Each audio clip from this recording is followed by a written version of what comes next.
नमस्कार। आज हम एक बहुत ही दिलचस्प विषय पर बात करने वाले हैं। बाबा नाम केवलम, कीर्तन। जी इसके पीछे क्या कोई आध्यात्मिक विज्ञान है? मतलब इस पर थोड़ी गहराई से बात करेंगे। हाँ, ये विषय सच में काफी गहरा है। हमारे पास जो जानकारी है वो एक लेख से ली है हमने, जिसका शीर्षक है बाबा नाम केवलम, कीर्तन का आध्यात्मिक विज्ञान। तो हमारा इरादा है कि इस लेख में जो कहा गया है उसको खंगालें, समझें कि इस खास कीर्तन का अर्थ क्या है, इसकी प्रक्रिया क्या है और इसके असर क्या हो सकते हैं, है ना, इस लेख के मुताबिक। बिल्कुल। तो मूल मंत्र है बाबा नाम केवलम। अब इस लेख के हिसाब से बाबा का मतलब है वो जो सबसे करीब है, सबसे प्यारा है। और यहाँ इसे परम पुरुष यानी सर्वोच्च चेतना के तौर पर देखा गया है। जी। एक और दिलचस्प बात ये लेख कहता है कि ये परम पुरुष बाबा हमेशा उस भक्त के दिल में रहते हैं जो कीर्तन में एकदम डूबा हुआ है। हाँ, ये बहुत सुंदर कल्पना है। तो चलिए शुरू करते हैं और देखते हैं कि ये लेख हमें कहाँ ले जाता है। जी जरूर। सबसे पहले ये बाबा शब्द के अर्थ पर ही थोड़ी और बात करते हैं। आपने कहा सुंदर कल्पना है, पर लेख इसे शायद कल्पना से आगे ले जाता है। ये सिर्फ एक नाम नहीं है, इसमें एक गहरा भाव है ना? बिल्कुल। सबसे करीबी और प्रिय, ये शब्द ही अपने आप में एक रिश्ता बनाते हैं। हाँ। लेख के अनुसार ये रिश्ता है उस परम सत्ता के साथ जिसे यहाँ बाबा कहा गया है। ये सिर्फ दूरी का एहसास नहीं मिटाता, बल्कि एक अपनेपन का, एक इंटीमेसी का बोध कराता है। हाँ। और जब ये कहा जाता है कि बाबा भक्त के हृदय में वास करते हैं जो कीर्तन में लीन है, तो ये बात और भी गहरी हो जाती है। हाँ, ये सिर्फ एक फिलोसॉफिकल बात नहीं लगती। फिर लेख इसे कैसे समझाता है? क्या ये सिर्फ महसूस करने की बात है या इसके पीछे कोई प्रक्रिया भी बताई गई है, कोई मैकेनिज्म? कोई भक्त पूरे लगन से बाबा नाम केवलम का कीर्तन करता है तो ये सिर्फ भक्ति दिखाना नहीं है। अच्छा। ये मंत्र अपनी ध्वनि और भाव के जरिए एक तरह का आकर्षण पैदा करता है। लेख में ब्रह्मांडीय नाभिक या कॉस्मिक न्यूक्लियस शब्द का इस्तेमाल हुआ है। हाँ, मैंने पढ़ा। जिसे ये मंत्र अपनी ओर खींचता है। तो ये जो हम बाहर गा रहे हैं वो अंदरूनी तौर पर उस परम चेतना को आकर्षित करने का एक माध्यम बन जाता है। वाह। ये एक तरह का आध्यात्मिक चुंबकत्व है, अगर हम ऐसा कह सके। ब्रह्मांड या नाभिक को आकर्षित करना, ये सुनने में बहुत शक्तिशाली लगता है तो ये आकर्षण काम कैसे करता है? क्या ये सिर्फ विश्वास की बात है या लेख इसके पीछे कोई वैज्ञानिक जैसी व्याख्या भी देता है? शायद यहीं पर वो कंपन या वाइब्रेशन वाली बात आती है। हाँ, बिल्कुल। लेख का एक बड़ा हिस्सा इसी कंपन के विज्ञान को समझाता है। अच्छा। इसमें बताया गया है कि बाबा ने खुद समझाया था कि कीर्तन का असर सिर्फ भावनात्मक या मानसिक नहीं है, बल्कि ये शारीरिक और ऊर्जा के स्तर पर भी होता है। फिजिकल लेवल पर भी? जी हाँ। उनके कहे अनुसार जब आप कीर्तन मंत्र गाते हैं तो उसकी ध्वनि तरंगें, वो वाइब्रेशंस आपके पूरे भौतिक शरीर में फैल जाती हैं, आपके मन के हर कोने तक पहुंचती हैं। और ये प्रक्रिया धीरे धीरे आपको उस अवस्था में ले जाती है जहां आप ब्रह्मांडीय चेतना के साथ जुड़ाव महसूस करने लगते हैं, उसके साथ एक होने लगते हैं। ये कमाल की बात है। ध्वनि सिर्फ कानों तक नहीं पहुंच रही, वो पूरे वजूद में गूंज रही है। क्या लेख इस प्रक्रिया को और खोलकर बताता है कि ये कंपन शरीर के अंदर कैसे कैसे काम करते हैं? हाँ, और यहीं पर चक्रों की बात आती है। अच्छा, चक्र। लेख ध्वनि की एक अंदरूनी यात्रा का वर्णन करता है जो शरीर के ऊर्जा केंद्रों यानी चक्रों से होकर गुजरती है। ये काफी डिटेल्ड प्रक्रिया है, पर इसका सार समझना दिलचस्प है। आप बताइए। बताया गया है कि ध्वनि की शुरुआत एक तरह से अव्यक्त ऊर्जा के रूप में मूलाधार चक्र यानी सबसे निचले चक्र से होती है। इस अवस्था को परा कहा गया है। परा? हाँ, परा। ये वो स्थिति है जहां विचार या भाव अभी ध्वनि में बदला नहीं है, बिल्कुल अव्यक्त। अच्छा, तो ये बिल्कुल शुरुआत है जहां सिर्फ एक पोटेंशियल है ध्वनि का, एक संभावना। सही कहा। फिर ये ऊर्जा ऊपर उठती है और स्वाधिष्ठान चक्र तक पहुंचती है। यहाँ इसे पश्यंती कहा जाता है। पश्यंती मतलब देखना। ये वो अवस्था है जहां विचार थोड़ा स्पष्ट होने लगता है, एक मानसिक तस्वीर की तरह, पर अभी भी आवाज नहीं बनी है। एक विजुअल जैसा। हाँ। फिर मणिपुर चक्र पर पहुंचकर ये मध्यमा कहलाती है। यहाँ ये और फोकस्ड हो जाती है, बोलने के और करीब। तो ये धीरे धीरे स्थूल रूप लेती जा रही है अंदर ही अंदर। बिल्कुल। इसके बाद ये अनाहत चक्र यानी हृदय चक्र तक पहुंचती है। यहाँ इसे द्योतमाना कहा गया है। द्योतमाना, जिसका मतलब है प्रकाशित या चमकता हुआ। शायद यहाँ भाव और विचार का ठीक से मेल होता है। दिल से जुड़ गया। हाँ, फिर विशुद्ध चक्र यानी गले के चक्र पर पहुंचकर ये वैखरी बन जाती है। वैखरी, ये सुना है। वैखरी का मतलब है वो ध्वनि जो बोलने के बिल्कुल काबिल है, लगभग तैयार है एकदम प्रकट होने को। और फिर ये बाहर आती है जिसे हम सुनते हैं। हाँ, अंत में ये बोली जाने वाली भाषा का रूप लेती है जिसे श्रुति गोचर कहा गया है। श्रुति गोचर यानी वो ध्वनि जो कानों से सुनी जा सके। तो ये पूरी यात्रा दिखाती है कि कैसे एक सूक्ष्म विचार या ऊर्जा कई पड़ावों से गुजरकर हमारे मुंह से निकलने वाली आवाज बनती है। कमाल है। ये सिर्फ होठ हिलाना नहीं है, इसके पीछे एक पूरी आंतरिक मशीनरी काम कर रही है। ये तो सचमुच सोचने वाली बात है कि हर शब्द जो हम बोलते हैं वो शायद इसी यात्रा से गुजरता है। शायद लेख तो यही इशारा करता है। और लेख ये भी करता है कि अंतिम रूप यानी कौन सी भाषा बोली जाएगी वो व्यक्ति के संस्कार पर निर्भर करता है। ये संस्कार क्या है यहाँ? हाँ, ये भी एक दिलचस्प बात है। लेख के अनुसार विशुद्ध चक्र तक की प्रक्रिया तो सब में एक जैसी है, लेकिन जब ध्वनि श्रुति गोचर बनती है यानी व्यक्त होती है, तब वो हमारी भाषा जैसे हिंदी, अंग्रेजी वगैरह का रूप लेती है। अच्छा। और ये किस भाषा या लहजे में होगी, ये हमारे संस्कारों पर निर्भर करता है। यहाँ संस्कार का मतलब है हमारे गहरे बैठे मानसिक झुकाव, हमारी आदतें, हमारी पिछली प्रवृत्तियां। कर्मा से जुड़ा हुआ। हाँ, जिसे प्रतिक्रियात्मक गति भी कहा गया है। साथ ही हम जिस माहौल में पैदा हुए और पले बढ़े उसका भी असर होता है। तो हमारी बोली सिर्फ कम्युनिकेशन का साधन नहीं, वो हमारे अंदरूनी स्वभाव और हमारे परिवेश का भी एक तरह से आईना है।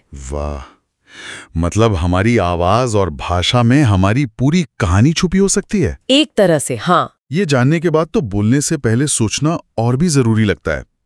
और शायद इसीलिए लेख में वाणी को लेकर एक चेतावनी भी दी गई है जो मुझे काफी हैरान करने वाली लगी थी। हाँ, आप उस कठोर चेतावनी की बात कर रहे हैं? हाँ, वही। लेख में बताया गया है कि बाबा ने कहा था, कभी भी अपमानजनक भाषा या कठोर शब्दों का प्रयोग ना करें, ये आपके चक्रों को खराब करता है। और फिर आगे की लाइन तो और भी ज्यादा, किसी को बुरे शब्द कहने से तो बेहतर है कि उसे शारीरिक रूप से मार दिया जाए। ये सुनकर तो मैं सच में सन्न रह गया था। ये बहुत ही ज्यादा कठोर बात लगती है। हाँ, ये वाकई एक बहुत प्रबल, बहुत स्ट्रॉन्ग कथन है और इसकी कठोरता पर ध्यान जाना स्वाभाविक है। क्या लेख ये समझाता है कि इतनी सख्त चेतावनी क्यों दी गई? मतलब इसका क्या लॉजिक है? देखिए, लेख सीधे तौर पर इस क्यों का विस्तृत विश्लेषण शायद न करे, लेकिन अगर हम इसे कंपन वाले सिद्धांत से जोड़कर देखें, जो लेख का मुख्य आधार है। अच्छा, वाइब्रेशन थ्योरी से। हाँ, तो एक तर्क समझ में आता है, अगर सकारात्मक ध्वनि जैसे कीर्तन हमारे चक्रों पर अच्छा असर डालती है, उन्हें विकसित करती है, तो नकारात्मक ध्वनि जैसे गाली गलौज या कड़वे बोल, हाँ, अपमानजनक शब्द, कठोर भाषा, वो ठीक उल्टा असर डालेगी। वो इन ऊर्जा केंद्रों को बाधित करेगी, उन्हें खराब करेगी, जैसा लेख में शब्द इस्तेमाल हुआ है। तो शायद उस चरम चेतावनी का मकसद वाणी के इस विनाशकारी प्रभाव की गंभीरता को रेखांकित करना था कि शब्दों की चोट शायद शारीरिक चोट से भी गहरी हो सकती है, कम से कम ऊर्जा के स्तर पर। ये एक अलग नजरिया है इसे देखने का कि शब्द सिर्फ हवा में नहीं घुल जाते, उनका हमारे अंदरूनी सिस्टम पर सीधा असर होता है। बिल्कुल, पॉजिटिव या नेगेटिव। तो कीर्तन का सकारात्मक असर सिर्फ गाने वाले तक ही सीमित है या इसका दायरा और भी बड़ा है? लेख क्या कहता है इस बारे में? लेख के अनुसार इसका दायरा काफी बड़ा है। कीर्तन का असर त्रिकायामी बताया गया है। 3 डायमेंशन? कैसे? पहला, व्यक्तिगत स्तर पर ये चक्रों का विकास करता है, जैसा हमने अभी बात की। ठीक है। दूसरा, ये शरीर की ग्रंथियों मतलब ग्लैंड्स को भी उत्तेजित करता है, जिसका असर हमारे हार्मोन्स और शारीरिक स्वास्थ्य पर पड़ सकता है। अच्छा, फिजिकल हेल्थ पर भी? जी। और तीसरा, जो बहुत दिलचस्प है, वो ये कि कीर्तन के कंपन सिर्फ व्यक्ति के अंदर नहीं रहते, बल्कि आसपास के वातावरण में भी फैलते हैं। माहौल में भी? हाँ, ये माहौल में एक सकारात्मक ऊर्जा पैदा करते हैं। तो ये एक तरह की सामूहिक शुद्धि या उत्थान का काम भी कर सकता है। तो ये सिर्फ पर्सनल प्रैक्टिस नहीं, बल्कि एक तरह की, क्या कहें, कॉस्मिक हाइजीन जैसी बात हो गई, माहौल को भी शुद्ध करना। हाँ, कह सकते हैं। और इन सब प्रभावों का अंतिम लक्ष्य क्या बताया गया है लेख में? मतलब ये सब करके पहुंचना कहाँ है? अंतिम और सबसे महत्वपूर्ण लक्ष्य वही है जिससे हमने बात शुरू की थी, ब्रह्मांडीय नाभिक यानी परम पुरुष बाबा को अपने अस्तित्व की ओर आकर्षित करना। ओके। लेख इस बात पर बहुत जोर देता है कि भक्त, भक्ति और भगवान ये तीन अलग-अलग चीजें नहीं हैं। ये तीन अलग नहीं है। नहीं, लेख कहता है कि ये हमेशा से एक हैं, अविभाज्य हैं। कीर्तन उस पर्दे को हटाने का काम करता है जो हमें इस एकता को महसूस करने से रोकता है। तो कीर्तन का अभ्यास हमें उस परम सत्य के करीब लाता है, उस एकता का अनुभव कराता है। यानी सब कुछ घूम फिरकर उसी एक स्रोत, उसी परम चेतना से जुड़ने की बात है। तो इस लेख का निचोड़ क्या निकलता है? क्या वो सिर्फ जानकारी देकर छोड़ देता है या कोई रास्ता भी सुझाता है, कोई एक्शन पॉइंट? लेख का निष्कर्ष बहुत स्पष्ट है। वो कहता है कि बाबा नाम केवलम कीर्तन अपने आप में शुद्ध भक्ति है, और ये सिर्फ समझने की बात नहीं बल्कि करने की चीज है। करने की चीज मतलब लेख सीधे तौर पर प्रोत्साहित करता है कि ज्यादा से ज्यादा कीर्तन किया जाए। इसे मानव जीवन का जो सर्वोच्च लक्ष्य है, उस परम चेतना के साथ एक हो जाना, उसे हासिल करने का एक शक्तिशाली तरीका बताया गया है। और शायद इसीलिए वो तीन बातें करने को कहता है आखिर में। हाँ बिल्कुल, लेख में एक सीधा आह्वान है, अधिकतम कीर्तन, अधिकतम साधना यानी दूसरे आध्यात्मिक अभ्यास, और पीड़ित मानवता की अधिकतम सेवा भी। हाँ, ये दिखाता है कि ये रास्ता सिर्फ अपने अंदर झांकने का नहीं है बल्कि बाहर कर्म करने का भी है। ज्ञान जो हम समझ रहे हैं, भक्ति जैसे कीर्तन, और कर्म, साधना, सेवा, तीनों का संतुलन साधने की बात कही गई है। ये एक होलिस्टिक अप्रोच है। ये संतुलन वाली बात महत्वपूर्ण है। अच्छा, और अंत में वो दो और छोटे वाक्य दिए गए हैं ब्रैकेट में, बाबा नाम केवलम प्रेम ही सब कुछ है। हाँ, और बाबा कृपा ही केवलम, उनकी कृपा ही सब कुछ है। ये क्या जुड़ते हैं पूरी बात में? इनका क्या महत्व है? ये उन मूल मंत्रों के भाव को, उनके एसेंस को और स्पष्ट करते हैं। बाबा नाम केवलम का अर्थ सिर्फ बाबा का नाम ही सब कुछ नहीं, बल्कि उसका सार, उसकी आत्मा, प्रेम ही सब कुछ है।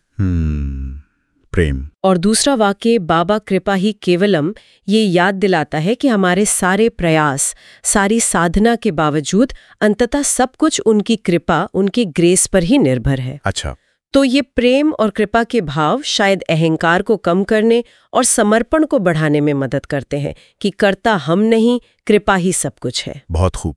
तो अगर हम इस पूरी चर्चा को समेटें तो इस लेख के नजरिए से बाबा नाम केवलम सिर्फ एक भजन या मंत्र नहीं है। बिल्कुल नहीं। ये एक तरह का कंपन विज्ञान है, एक वाइब्रेशनल साइंस है जिसका असर हमारे शरीर, मन और आत्मा तीनों पर होता है। जी, ये हमें उस परम चेतना, जिसे यहाँ बाबा कहा गया है, उससे जोड़ने का एक तरीका है।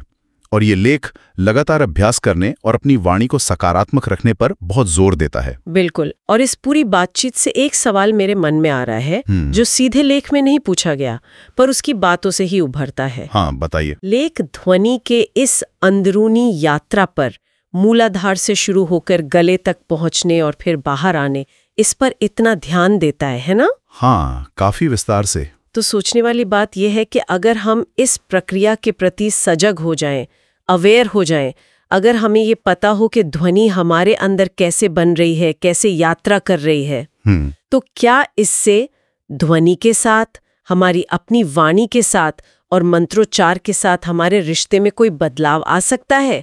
क्या ये जागरूकता हमारे बोलने, सुनने और जपने के अनुभव को और गहरा बना सकती है? वाह, ये वाकई एक गहरा सवाल है। अपनी ही आवाज के बनने की प्रक्रिया को जानना, उसके प्रति जागरूक होना, हाँ, ये निश्चित रूप से हमारे बोलने और सुनने के तरीके को बदल सकता है। शायद हम शब्दों को और ध्यान से इस्तेमाल करें। हो सकता है। एक दिलचस्प विचार है जिस पर श्रोता भी सोच सकते हैं। चलिए आज की इस गहरी खोज को यहीं विराम देते हैं। जी।